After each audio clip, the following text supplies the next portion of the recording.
friends, welcome back to my channel. My name is Victoria and welcome to my top 10 favorite books of 2024. Why did I need to say it that way? Because I'm feeling awkward after taking a little break from filming. Honestly, I think that's really what it is. But I'm excited to break down my top 10 books for this year. I am currently sitting at 103 books, although it's showing something a little different on Goodreads opposed to Storygraph. And I don't know why.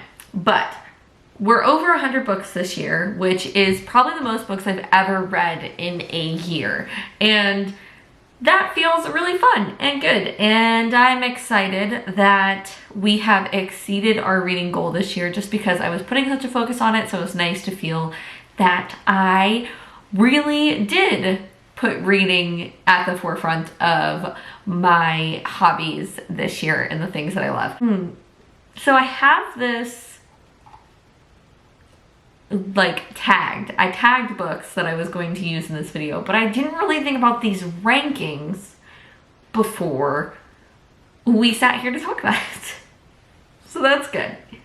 So we're gonna fly by the seat of our pants here.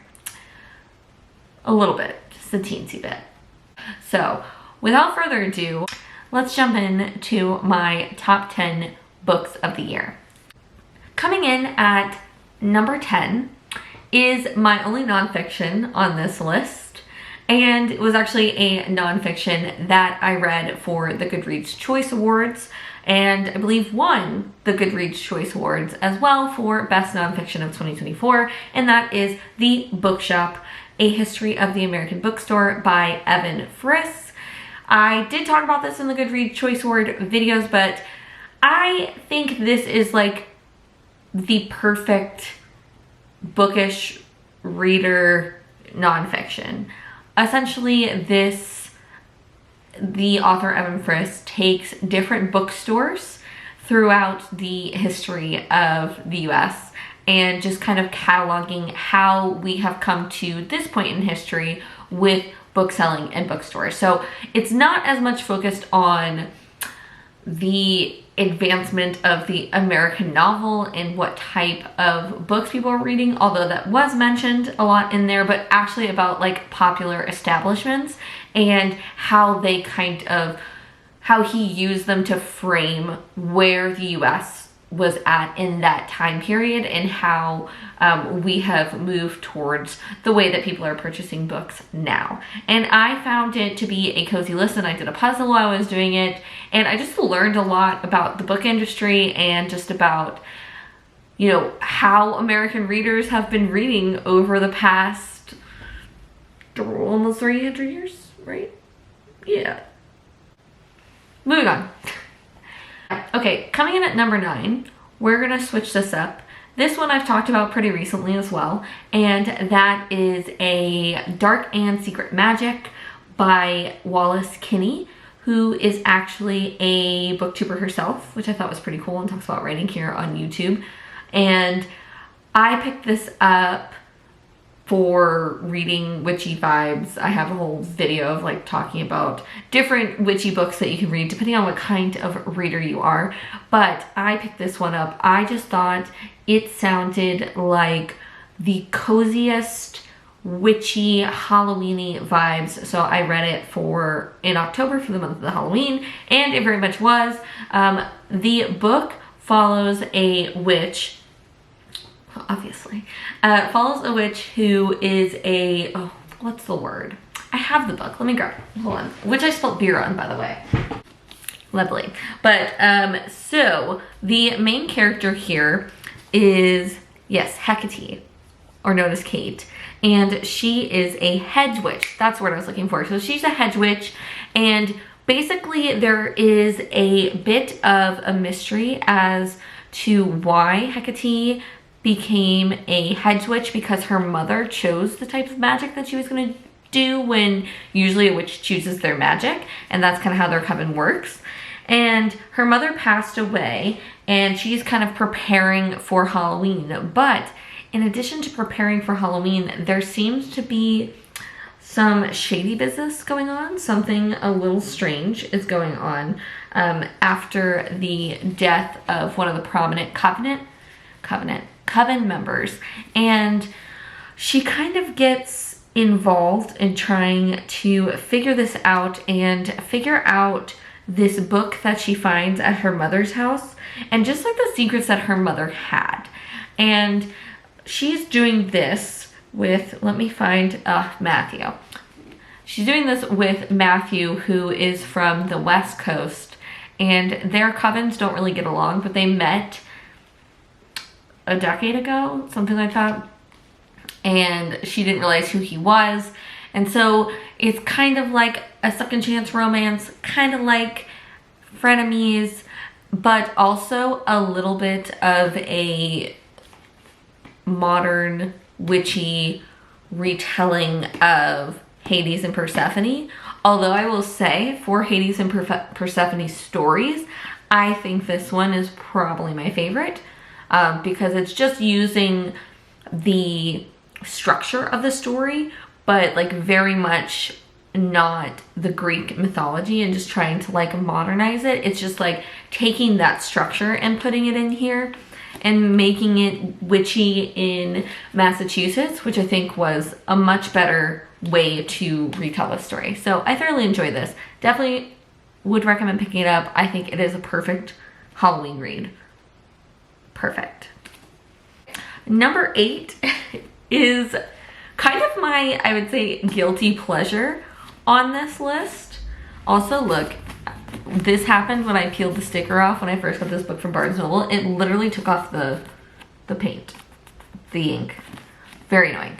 But so number 8 is a book that I didn't think I would enjoy as much as I did, and that is Long Live Evil by Sarah Reese Brennan.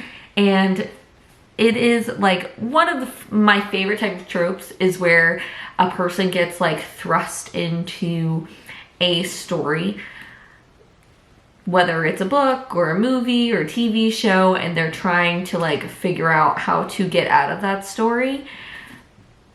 But what I really liked about this story when doing that is that our main character has an objective from the get-go. So our main character is Ray. I had to remind myself of her name. I'm not great with names.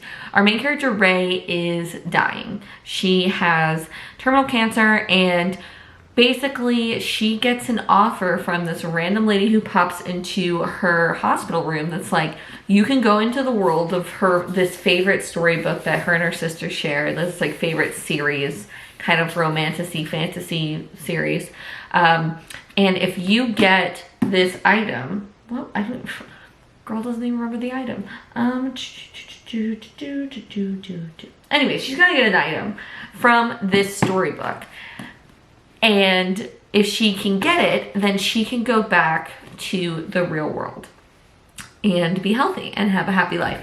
So I liked that we gave our main character an actual objective, not just to get stuck in this world and try to figure out how to get home. Like, she's got like a real objective going in there. And then what makes it even more interesting is she actually gets dropped in as a character in the story, not as like a rando who comes into the story, but she's in the body of a character, and she's in the body of like a minor villain in this story.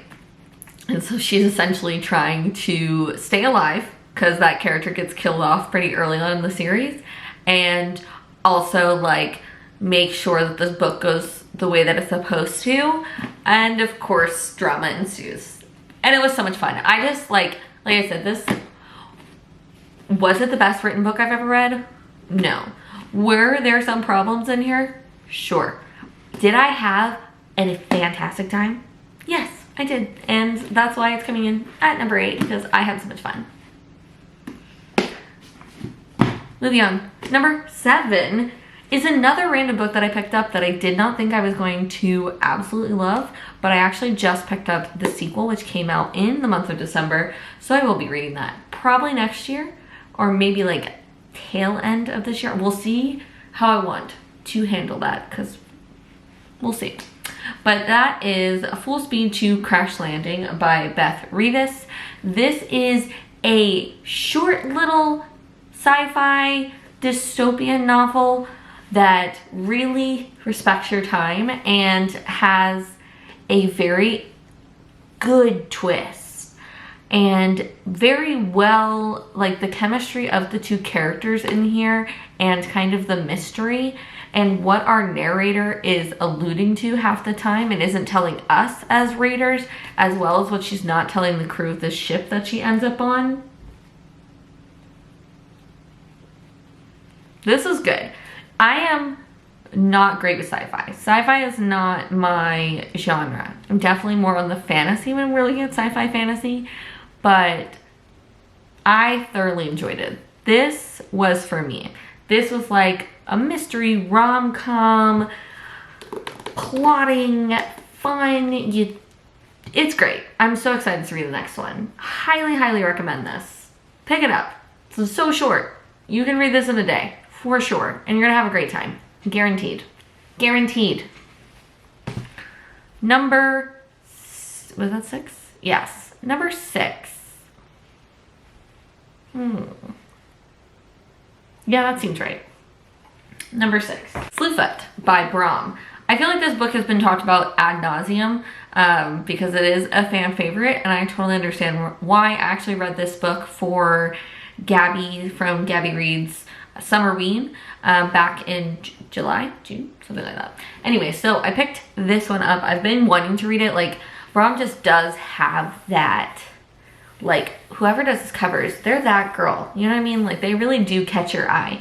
So this is a horror, fantasy, witchy book taking place in the colonial period with Puritans, and we have our main character, Abatha, who I wanted to call Agatha the entire time. Abatha, who is a witchy woman, you know, like she's a cunning woman, if you will.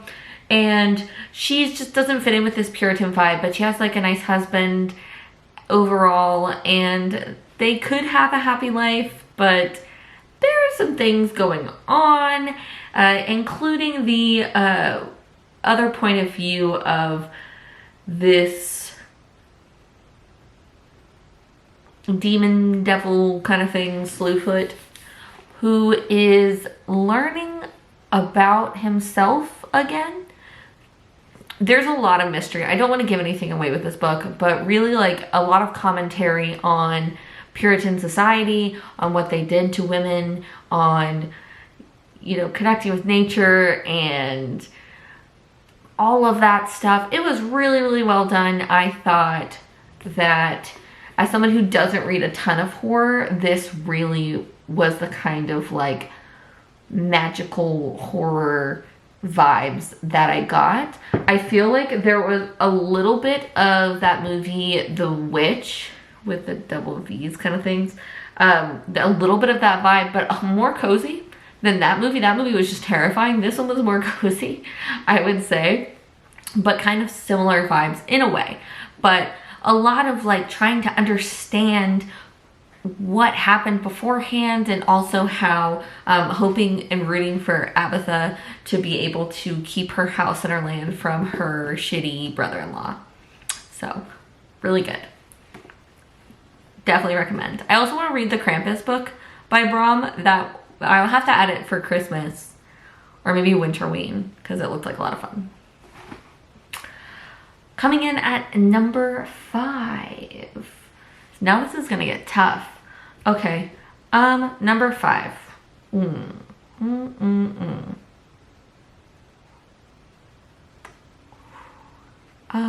Okay, I think number 5,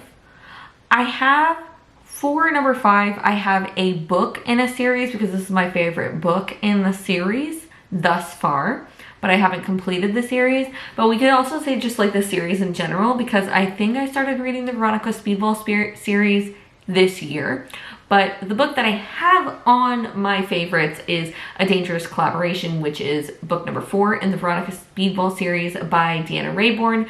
This is the series that follows Veronica, who is a Victorian, not ornithologist, lepidopterist. She studies butterflies. Lots of I've learned about this year in reading. She's a lepidopterist, and she gets entangled with this guy named Stoker, who is a kind of a Renaissance man in a way, and also like brooding, silent, hunky character. I think I picked him as like my new book boyfriend of this year, which I feel like is a solid choice. But this book in particular is the 4th in the series, and I liked it because we got ghost murders, castles, seclusion, mysticism in like an old, like a small town kind of vibes. And I had a lot of fun. I also liked where Veronica and Stoker's relationship kind of went in this one. And we also had Stoker's older brother, who I enjoy his character as well and learned a little bit more about him. So I picked this one in particular for my top 10 as number 5, but I am thoroughly enjoying this entire series. I did take a break because I read the first 4 pretty quickly, and then I picked up the Dresden Files and was like, I need to focus. So I haven't read one in a while. I did pick up the 5th book when I was at Murder by the Book a while ago, so I do intend on catching up on the series next year, and I'm looking forward to it. Okay, number 4, and I mean, I feel like I led right into this. So number 4 really is another series. And I would say like it's probably my favorite series, but like for this year, is it my favorite book? You see the questions I have for myself? See how hard that is? But yeah, I kind of already said it. So we're gonna say the Dresden Files here in total, because I did reread the entire series this year, but I did pick 2 for the series. And I know it's supposed to be my top 10, but I was kind of like debating on this. First off, Ghost Story is still my favorite book in the Dresden Files series. Yes, it's still my favorite book.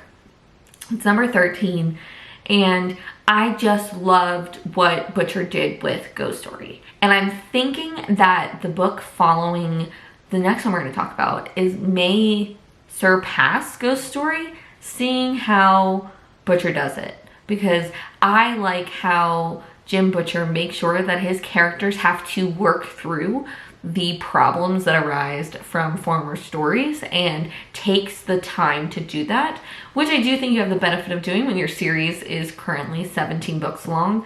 But Ghost Story was my favorite before I reread the series, and it's still my favorite, but the only one that's made me cry is Battleground, which is the last book that is currently out in the Dresden Files series with a major death of a character, and I won't say anything more than that, but it made me very, very upset. You can watch the video if you want, but I have to say, like, I'm putting this in here because I do feel like it has such a big impact on me, or like elicited such emotion from me, and also kind of signaled that I finished my challenge of catching up on the Dresden Files series. But overall, Ghost Story is still my favorite book in the series and is number 4 in this list of my top 10 books for 2024.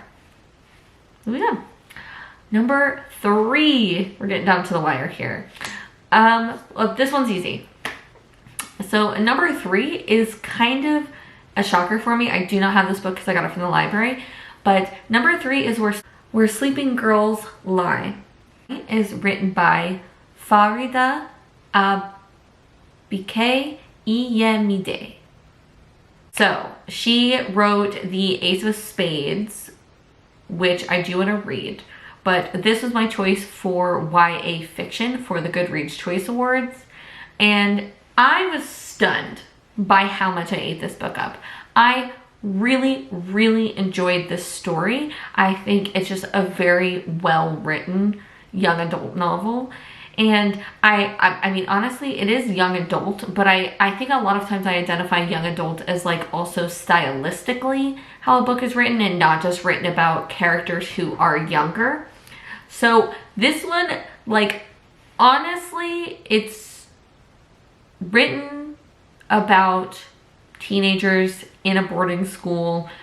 We got somebody who goes missing in the very beginning. I'm trying to be vague because this is a mystery, and I do think the mystery is important and everything that's revealed is very important, so I don't want to say too much. But our main character essentially comes to this new school and her roommate goes missing, and she essentially, as she's adapting to the school, is trying to figure out what happened to her roommate and starting to collect pieces along with her roommate's best friend, who she becomes really good friends with, and the other characters at this boarding school.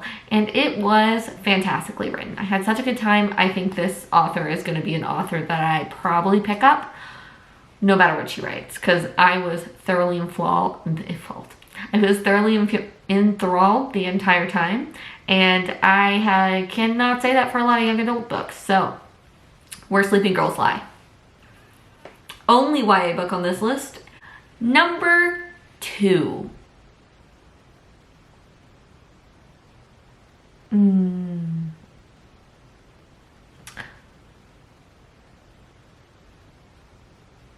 So this is the hard part. I knew number 1 and number 2 were going to be hard because I was already pretty sure who they were going to be and just couldn't decide, especially because I read them so far apart in the year. And I do feel like there's maybe there is a little bit of a recency bias going on in my brain. But now as I'm thinking about it, and I'm sticking my heels into the ground and about to put this out there in the world, I think my number 2 book is going to be The Foxwife by Yang Se-Chul. And this book I also read for the Goodreads Choice Awards, so good on y'all. Some of these choices were bangers.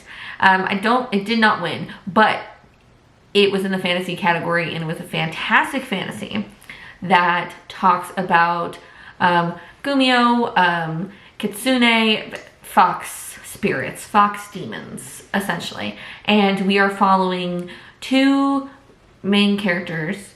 We have Bao and we have Snow. How could I forget? 2 easy names. So we have Snow, who is a Kitsune fox spirit person, and we have Bao, who is a detective who's got like a connection to the fox spirits, and we're getting their past as they're moving to the present. And Snow is trying to seek vengeance because somebody killed her baby. And it's really sad and traumatic, and she's healing through it. And as she's looking for this man, and so she ends up with this family and staying with this older woman as like her servant, her maid, her woman in waiting kind of thing. Like she's the older matriarch of the house, and she's kind of been sequestered off into her own little place as the wife kind of takes over this medicine shop. So she is using that as a guise to get closer to this man who she believes is responsible for the death of her child. And then Bao is sniffing out what is going on with these dead women's bodies that are being like found in the town, and they're kind of like getting interconnected as we go through. And it's a really great book. I love this author's storytelling. I love how they really show the diversity that is in East Asia, which we don't think we often see in a lot of novels, especially like in the past. Like there was so much diversity going on. I love how she really highlights that. I had mentioned that I enjoyed, there is a Korean drama on Netflix called The Ghost Bride that's based off the book that she wrote, which is The Ghost Bride, and I enjoyed both the drama and the book. And so I'm looking forward to picking up something else from this author whenever it comes out. Which brings us to our final book and my number one book of this year, which is The Adventures of Amina Al-Sarafi by Shannon Chakraborty. I have talked about this book. It comes up all the time. I didn't read The City of Brass before I read The Adventures of Amina Al-Sarafi, but I think that Shannon Chakraborty is a great writer. I think she does such a great job of making, again, another situation of where like we're reading a fantasy and a fiction that takes place in a time period that we don't get as many books in, that is rich with history and the diversities and cultures that were in this time period. So she's focusing on the 12th century or 1200s, 11th century, 12th century, of the like Middle East, Indian Ocean, pirates kind of situation. Following Amina Al-Sarafi, she is a retired pirate captain, and she basically gets brought in by this older woman to find her granddaughter and basically gets set up for her life and is gonna do one last heist. You know, this is like a one last heist book of finding this, her granddaughter, so she can set herself up and her daughter up and not have to worry about anything anymore. And so we are following Amina as she like brings her crew back together, gets her ship, and starts on quite the adventure that it really starts off as a heist, I feel like, kind of vibe, as a questy kind of vibe, and slowly moves into more fantasy as we get through the story. And I do believe that Shannon Chakraborty did say that she's going to be releasing the second one maybe this year, coming up in 2025. So I'm very, very excited about that. In the meantime, I'm reading the City of Brass series. I finished the City of Brass. I do have the Kingdom of Copper, so I will be continuing on with that series while I wait for Amina to come. But I also love that we have a mom. She's in her, you know, she's a middle-aged woman. She's vivacious, and she is a little like her vices men and but she has a I don't want to give it away, but like I love that. I love that she like embraces her sexuality and that she's kind of making her own way in the world. She's just such an original character, a fun character to follow, especially in a fantasy. I don't feel like you get that a lot in fantasy. But then we're also getting like the pirates, and all the pirates are fun, and the world is just so rich and expansive. And I do think there are like some connections to maybe the City of Brass. We'll see like just some like small world connections. I don't think like big world connections, but so fun. I just think it is such a unique fantasy story, and I understand why everyone was talking about it in 2023. And so I'm so excited for the next one. And I really think that Shannon Chakraborty is steadily becoming one of my favorite authors. I love the way she tells fantasy. I love the way that she focuses on history. I think it's just so much fun, and I'm so excited for the next one to come out. With that, we have gone through my top 10. I mean, I guess there was technically 11, but top 10 books of 2024. Honestly, this was such a great reading year for me, which is awesome because not everything else was so great this year, but it was a great reading year. And so I am so thankful to everybody who has been going on this reading journey, for everybody who has been coming on this reading journey with me this year. I would love to hear what your top 10 books are for 2024. So feel free to, you know, drop a comment, let me know. If you got a video, let me know. I'd love to check it out. I'm trying to eat them all up. I'm still deciding if I'm gonna do my top 10 worst books of the year, because I don't really have that many, fortunately. But I do think I am gonna be doing a reading wrap up, and then possibly maybe like books I'm looking forward to reading in 2025. I'm not sure yet. We're still getting caught up from the holiday, but I'm gonna go ahead and end that here. So thank you so much for watching. If you enjoyed this video, feel free to give it a thumbs up. And if you want to stick around for more bookish and nerdish content, I upload every Wednesdays and most Sundays. And until next time, I hope you read a good book. I hope you find some joy. And most importantly, I hope you do something to make the world a better place. And I will see you in my next one. Bye.